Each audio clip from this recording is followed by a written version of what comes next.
Is there a white genocide in South Africa? No, there's no sign of it, never has been. In fact, whites are economically the strongest group.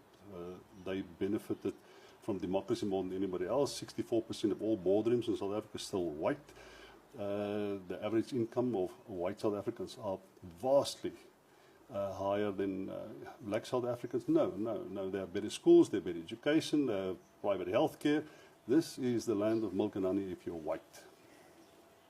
Has any land been expropriated in South Africa without compensation since the first all-race election in this country? I'm not aware of anyone. Not a single farm that I'm aware of was expropriated without compensation since 1994. So how do we interpret President Trump's executive order? It is possible that South Africa has offended the United States with his policy on the Palestinians, and it could be that with his policy on Russia, the ambiguities of those policies, and its relationship with the Chinese. It could be. I think that does play a role. But there was something very, very sensitive that was touched upon.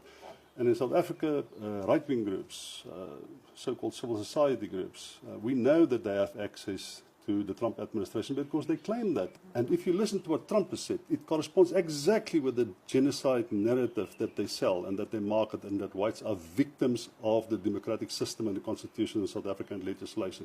So there's an overlay, there's an immediate overlay, it's an unquestionable overlay between what Trump says and these right-wing groups have said. So I'm afraid I have to believe them when they say they have direct access to the Trump administration, and we see it in what Trump has been doing.